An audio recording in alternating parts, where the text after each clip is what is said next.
Hello everyone, welcome to NSC classes. इस video में हम डिस्कस करेंगे एलटी सहायक भर्ती परीक्षा 2024 को। इसका विज्ञापन जारी हो गया है। इसमें बहुत सारी पोस्ट है। ये पोस्ट है लगभग 1500 से ज्यादा पोस्ट है। इसकी सैलरी जो है वो भी काफी अच्छी सैलरी मिलने वाली है। इसकी क्या आयु होगी, क्या योग्यता होगी, फीस क्या रहने वाली है और चयन प्रक्रिया क्या होगी, इन सभी के बारे में हम इन डिटेल्स को डिस्कस करेंगे आज के इस वीडियो में। तो चलिए सीधा शुरू करते हैं हम इन पोस्ट के बारे में। और ये जो पोस्ट है ये कर्मचारी चयन आयोग के द्वारा है और ये उत्तराखंड के लिए है। सो अगर आप उत्तराखंड जाने के लिए तैयार हैं, क्योंकि बहुत ही खूबसूरत जगह है, तो इन पोस्ट पे आप अप्लाई कर सकते हैं।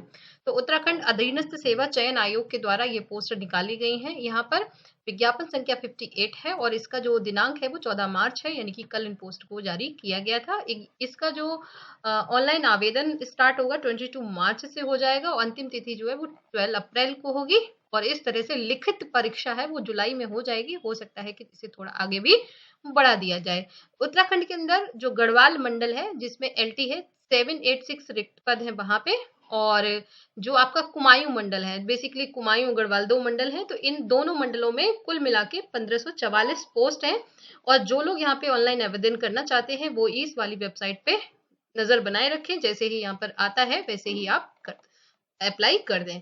यहाँ पर जो अभ्यर्थियों के लिए चयन प्रक्रिया होगी वो वस्तुनिष्ठ प्रकार की होगी। ऑफलाइन या ऑनलाइन कैसे भी हो सकती है, अभी ये डिसाइड नहीं है।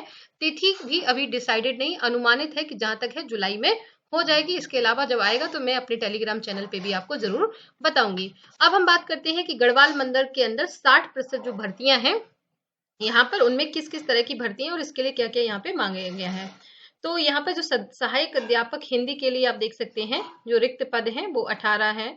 जनरल के लिए 3 है, एसटी के लिए 13 है, ओबीसी के लिए। तो इस तरह से टोटल हिंदी में 93 पोस्ट हैं।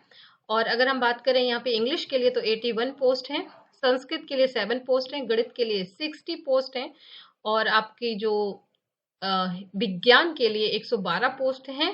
सहायक अध्यापक सामान्य के लिए 93 पोस्ट हैं।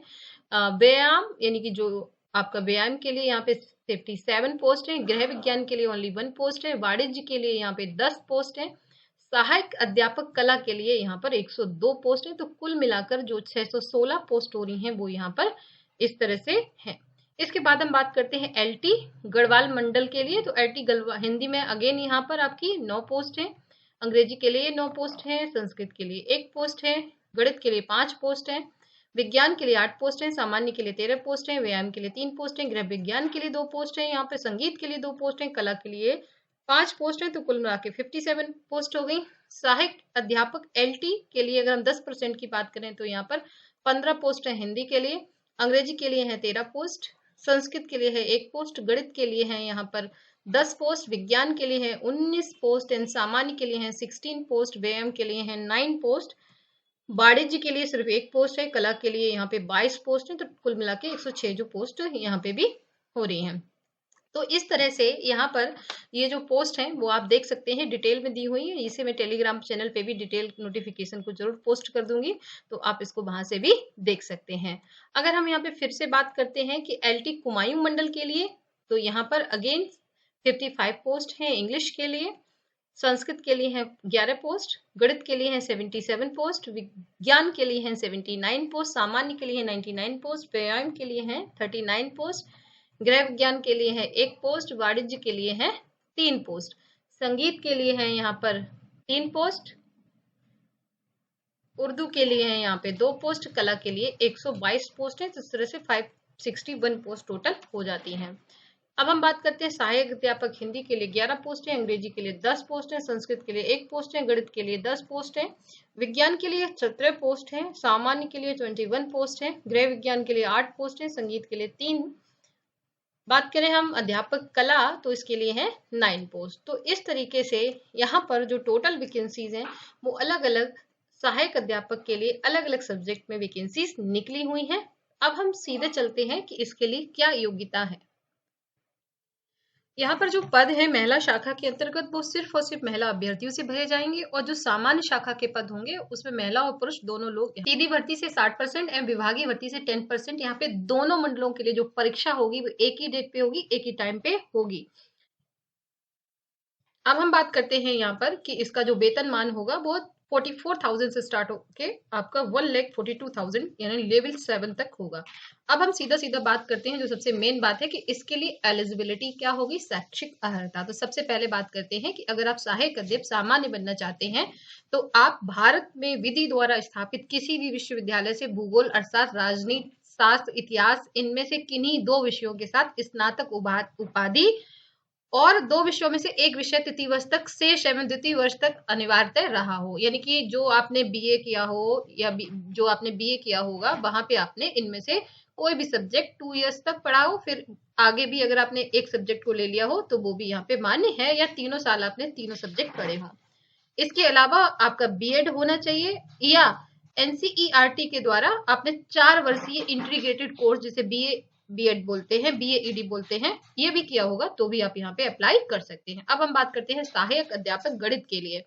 गणित के लिए यहाँ पर और भौतिक के लिए या तो गणित से या भौतिक से या विज्ञान विषयों के साथ आपने परीक्षा उत्तीर्ण की हो स्नातक की, और बीएड है या बीएससी बीएड है तो भी आप यहाँ पे अप्लाई कर सकते हैं। हम बात करते हैं विज्ञान के लिए। तो विज्ञान में आपका जंतु विज्ञान, रासायनिक विज्ञान और वनस्पति विज्ञान के साथ आपने स्नातक किया हो और आपने बीएड किया हो और या आपने बीएससी बीएड किया हो। इसके बाद बात करते हैं हिंदी के पद के लिए। तो भारत वर्ष द्वारा जो हिंदी साहित्य जिन्होंने अंतिम वर्ष तक पढ़ा हो, मतलब कंटिन्यूस आपने ग्रेजुएशन के तीनों वर्ष तक आपने यहाँ पर हिंदी साहित्य को पढ़ा हो। इसके अलावा बीएड होना चाहिए या फिर बीएईडी होना चाहिए। संस्कृत के लिए अगर हम बात करते हैं तो संस्कृत के लिए यहाँ पर संस्कृत विषय पढ़ा हो आपने ग्रेजुएशन में और बीएड होना चाहिए, या आपका संस्कृत महाविद्यालय से शास्त्री की उपाधि है तो भी आप अप्लाई कर सकते हैं। सहायक अध्यापक उर्दू के लिए अगर हम बात करें तो तीनों साल आपने उर्दू पढ़ा हो यहाँ पे और बीएड रहा हो आपका। अंग्रेजी के लिए आपने अंग्रेजी साहित्य से आपने स्नातक किया हो और एलटी बीएड होना चाहिए। कला के लिए अगर हम बात करें तो आपने drawing, painting, fine arts, visual art, painting आदि में आपने ग्रेजुएशन किया हो प्लस आपका बीएड होना चाहिए। शारीरिक शिक्षा की बात करें तो इसके लिए आपका किसी भी विश्वविद्यालय से स्नातक की उपाधि होनी चाहिए और बीपीएड में आप क्वालिफाई होने चाहिए। संगीत के लिए बात करें तो संगीत में वादन अथवा गायन में स्नातक की उपाधि होनी चाहिए, एलटी द्वारा बीएड होना चाहिए आपका, या स्नातक की उपाधि होनी चाहिए। शौर्य और वाद्य में इलाहाबाद विश्वविद्यालय से संगीत का सीनियर डिप्लोमा या भारत खंडे संगीत महाविद्यालय से संगीत विशारद की उपाधि वाले भी कर सकते हैं। उत्तराखंड भारत खंडे संगीत विद्यालय से संगीत विशारद की उपाधि वाले, या प्रयाग संगीत समिति इलाहाबाद से 6 वर्षीय जिन्होंने संगीत प्रभाकर का डिप्लोमा किया है वो लोग भी यहाँ पे अप्लाई कर सकते हैं। बात करते हैं हम गृह विज्ञान के लिए। तो आपने गृह विज्ञान में यहाँ पर स्नातक किया है प्लस बीएड किया होना चाहिए। वाणिज्य के लिए कॉमर्स की बात करें तो यहाँ पर कॉमर्स की में आपका तो वाणिज्य में स्नातक की उपाधि या बीकॉम जो जिन लोगों ने किया होगा। इसके अलावा यहाँ पर आपका बीएड होना चाहिए या बीएईडी होना चाहिए, 4 वर्षीय बीएईडी जो 4 वर्षीय बीएड होता है बीए के साथ साथ। ये हो गया आपका गाइस पूरा का पूरा क्या इसके लिए एलिजिबिलिटी होनी चाहिए। इसके अलावा बहुत ही जरूरी बात है कि आपका यू के टेट होना चाहिए या सीटेट की परीक्षा जो है आपकी जो सेकेंड लेवल वाली है वो आपकी जरूर क्वालिफाई होनी चाहिए, तभी आप यहाँ पे अप्लाई कर सकते हैं।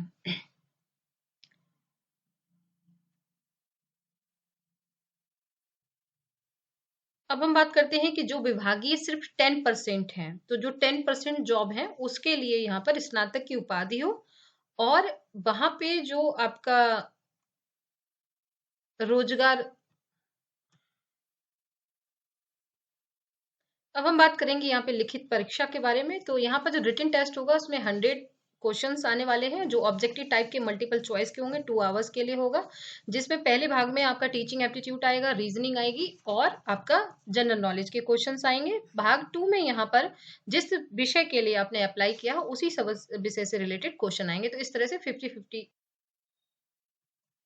और यहाँ पर नेगेटिव मार्किंग है, तो इस चीज को आपको ध्यान रखना है कि यहाँ पर नेगेटिव मार्किंग भी है, तो नेगेटिव मार्किंग को लेके आप ध्यान में बिल्कुल जब आप एग्जाम देने जाएंगे तो इसके लिए कुछ निर्देश है, कुछ गाइडेंस है आपके लिए कि यहाँ पर जो भी सामान्य परीक्षा वाले किसी भी श्रेणी से तो इनको 45% चाहिए मार्क्स पास होने के लिए, और बाकी लोगों को यहाँ पे 35% लिखित परीक्षा में मार्क्स आने चाहिए। इसके अलावा ऑफलाइन अगर परीक्षा हुई तो जो बुकलेट होगी वो अपने साथ ले जा सकते हैं। निगेटिव मार्किंग यहाँ है, तो इस चीज को ध्यान में रखिएगा कि यहाँ पर निगेटिव मार्किंग भी होगी। एज की अगर हम बात करें तो आय की जो गणना है वो 1 जुलाई 2024 को होगी। तो न्यूनतम जो आय है, मिनिमम जो एज है वो 21 ईयर है, बट 42 ईयर से ज्यादा आपकी एज नहीं होनी चाहिए।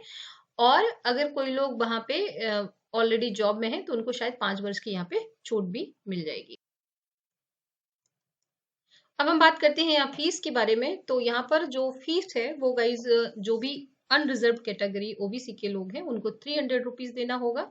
उत्तराखंड के ऑर्फन्स जो अनाथ लोग हैं उनके लिए कोई फीस नहीं है। दिव्यांग अभ्यर्थियों के लिए 150 रुपीज है। और उत्तराखंड के अनुसूचित जाति जनजाति और कमजोर वर्ग के जो व्यक्ति हैं उनके लिए यहाँ पे 150 रुपीज परीक्षा शुल्क रखा गया। तो आप देख सकते हैं कि परीक्षा शुल्क भी यहाँ पे बहुत ज्यादा नहीं रखा गया है, यानी कि आप अगर उत्तराखंड में जॉब करना चाहते हैं तो बहुत कम फीस है, आप इसको ट्राई कर सकते हैं अगर आपका टेट सीटेट कुछ भी क्वालिफाई है। हम यहाँ पे अगर हम यहाँ पे सिलेबस की बात करें तो यहाँ पे 2 पार्ट में सिलेबस है। तो पार्ट 1 में जो यहाँ पे जो सबके लिए कॉमन है, तो जिसमें यूनिट 1 है उसमें education philosophy, relation between education and philosophy, अलग अलग जो यहाँ पर फिलॉसफर है उनका क्या कंट्रीब्यूशन है। तो जो बेसिकली यूजीसी नेट की आप लोग तैयारी कर रहे हैं तो जिनका सब्जेक्ट एजुकेशन है तो आपका पूरा का पूरा जो यूनिट 1 है वो यही है। दूसरा यहाँ पे चाइल्ड डेवलपमेंट पर्सनैलिटी यानी कि यूनिट 3 साइकोलॉजी से रिलेटेड है। यूनिट 3 यानी कि जो आप यूनिट 8 पढ़ रहे हैं एजुकेशन सब्जेक्ट में, education technology ICT. And unit 4 में आपको पढ़ना है बेसिकली जो यूनिट 10 आप पढ़ते हैं इंक्लूसिव एजुकेशन वगैरह उसके बारे में। यूनिट 5 में यहाँ पर अलग अलग जो टीचर एजुकेशन एडमिनिस्ट्रेशन लीडरशिप ये सारी चीजें हैं, यानी कि जो यूनिट 9 में आप पढ़ते हैं, यूनिट 4 में पढ़ते हैं, तो कई सारी चीजों को यहाँ पे 2 में पढ़ते हैं। तो कई सारी कमीशन और कमेटीज को मिक्स करके यहाँ पे बनाया गया है। तो जो लोग यहाँ पे एजुकेशन से पढ़ाई कर रहे थे, बीएड किया है आपने, एमएड किया है, तो ये सब चीजें आपकी ऑलरेडी पढ़ी हुई हैं, आपको बस एक बार देखना पड़ेगा। इसके अलावा नॉन वर्बल में जो नंबर सीरीज है, फिगर्स हैं, क्लासिफिकेशन है, ये सारी चीजें आएंगी। ये सिलेबस मैं आपको डिटेल में भेज देती हूँ अपने टेलीग्राम चैनल पे, वहां से आप देख लीजिएगा। हिंदी के लिए क्या सिलेबस है, जो जो आप सब्जेक्ट यहाँ पे देना चाहते हैं, तो ये आपको बहुत ही डिटेल में तैयार करना होगा। तो thank you so much guys and wish you all the best. इस फॉर्म को आप भरिएगा। इसके अलावा आप हमारा यूट्यूब टेलीग्राम चैनल ज्वाइन कर लीजिएगा, जहां पर मैं आपको डेली पोस्ट के बारे में भेज रही हूँ, और ये जो पोस्ट है वो आपको डिटेल में मिल जाएंगी जिसे आप अप्लाई कर सकते हैं। और thank you so much and wish you all the best.